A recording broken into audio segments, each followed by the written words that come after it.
একটা সময় গোটা বিশ্ব ব্রহ্মাণ্ড তন্নতন্ন করে খুঁজেও মা বাবার কোল ছাড়া আর কোনো আশ্রয় খুঁজে পায় না সন্তানরা। কিন্তু সময় বড় নিষ্ঠুর। সময়ের ফেরে একদিন সেই শিশুটি হয়ে যায় বাবা মায়ের চেয়ে বড়। গায়ে শক্তি হয় অগাধ। সে শক্তির পুরোটা খরচ করে মা বাবাকে ঠেলে পাঠায় রাস্তায়, বৃদ্ধাশ্রমে। সবাই না অবশ্য, কিন্তু অনেকেই তো। তা না হলে এমন অসহায় বাবা মাদের সুরক্ষায় আইন কেন করতে হবে রাষ্ট্রকে? সন্তানরা কেন বুকে আগলে রাখবে না বৃদ্ধকালে শিশু হয়ে যাওয়া এসব অসহায় মা বাবাদের?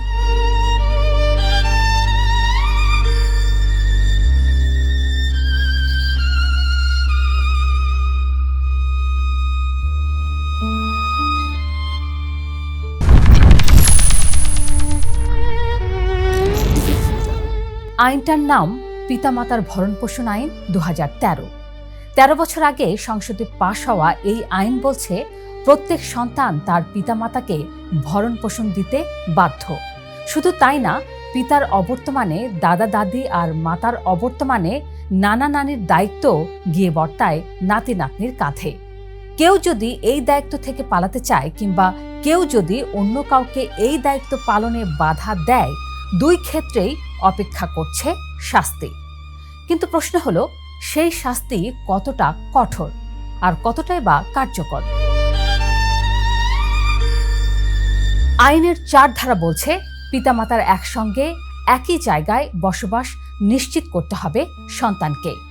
কোনো সন্তান তার বাবা মাকে কিংবা দুজনকেই তাদের ইচ্ছার বিরুদ্ধে কোনো বৃদ্ধাশ্রমে বা অন্য কোথাও থাকতে বাধ্য করতে পারবে না।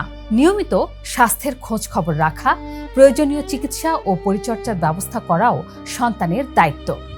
আর এখানে আইনের সবচেয়ে চমকপ্রদ অংশ, এই দায়িত্ব শুধু বাবা মায়ের মধ্যে সীমাবদ্ধ নয়, দাদা দাদি, নানা নানিও এই সুরক্ষার ছাতার নিচে। এবার আসা যাক শাস্তি প্রসঙ্গে। কেউ যদি এই দায়িত্ব পালনে ব্যর্থ হয়, সর্বোচ্চ শাস্তি 1 লাখ টাকা জরিমানা, আর জরিমানা দিতে না পারলে সর্বোচ্চ 3 মাসের কারাদণ্ড।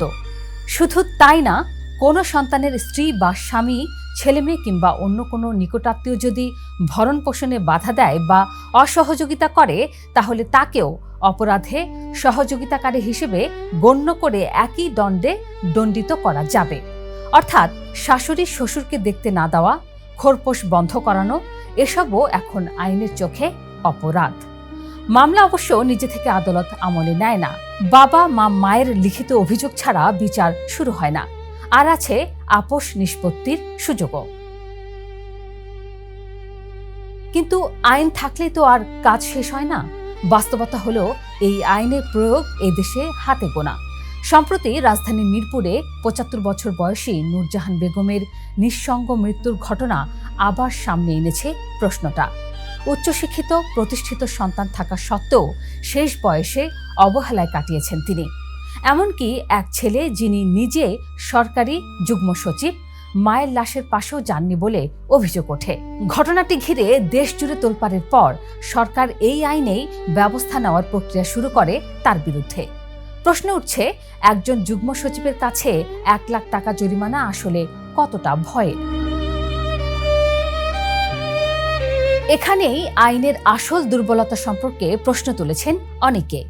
সুপ্রিম কোর্টের সিনিয়র আইনজীবীর মতে, বাস্তবতার নিরিখে শাস্তির মেয়াদ বাড়ানো দরকার, নইলে অনেকেই এই আইনকে পাত্তা দেবে না। প্রশ্ন উঠেছে, যে সন্তান বাবা মাকে বোঝা মনে করে, তার কাছে 1 লাখ টাকা আর 3 মাসের বিকল্প জরিমানা কি আদৌ কোনো প্রতিবন্ধকতা? অনেকের হিসাব হতে পারে উল্টো। সারা জীবনের যত্ন আত্তির চেয়ে একবারের 1 লাখ টাকা গণে দেওয়াই তো সহজ। আইন বিশেষজ্ঞরা একাংশ তাই বলছেন, জেল জরিমানার অঙ্ক বাড়ানো উচিত। সে সঙ্গে বিত্তবানদের ক্ষেত্রে আরও কঠোর হওয়া দরকার। প্রস্তাব আছে দরিদ্র বা উপার্জনে অক্ষম সন্তানদের জন্য একটি মিন্স টেস্ট চালুরও, যাতে দারিদ্র্যকে অপরাধে রূপান্তরিত না করা হয়। অনেক সন্তানরা তো নিজেরাই অক্ষম থাকে। মজার ব্যাপার হলো, সরকারও যেন টের পাচ্ছে এই ফাঁক। গত 28 জুন জাতীয় সংসদে সমাজ কল্যাণ মন্ত্রী জাহিদ হোসেন নিজেই জানিয়েছেন, স্টেক হোল্ডারদের মতামতের ভিত্তিতে আইনটি সংশোধনের উদ্যোগ নেওয়া হয়েছে। শাস্তির মেয়াদ ও জরিমানা বাড়ানো হবে। প্রতিবেশী প্রাচ্যের দিকে তাকালেও মেলে ইঙ্গিত। দক্ষিণ কোরিয়ার সাম্প্রতিক এক আইনে সন্তানকে অবহেলাকারী বাবা মা কিংবা বাবা মাকে অবহেলাকারী সন্তান দুপক্ষকেই মরণোত্তর বিচারে উত্তরাধিকার থেকে বঞ্চিত করার বিধান রাখা হয়েছে। জাপানও এগিয়েছে একই পথে। আইন যত ভালোই হোক, তার দাঁত না থাকলে সে শুধু কাগজেই থেকে যায়। যে হাত একদিন মায়ের কোলে মাথা গুজে ঘুমিয়েছিল, সেই হাতই যদি আজ মাকে ঠেলে দেয় নিঃসঙ্গতার অন্ধকারে, তবে 1 লাখ টাকার জরিমানা দিয়ে সেই অপরাধবোধ থেকে মুক্তি পাওয়া সম্ভব? কিংবা কোটি টাকা দিয়েও? বিবেক, মনুষ্যত্ব যদি দিন শেষে কথা না বলে, জেল জরিমানায় কি আর কাজ হয়? আচ্ছা, আমরা যখন বৃদ্ধ অচল বাবা মায়ে পরিণত হব, তখন কি হবে?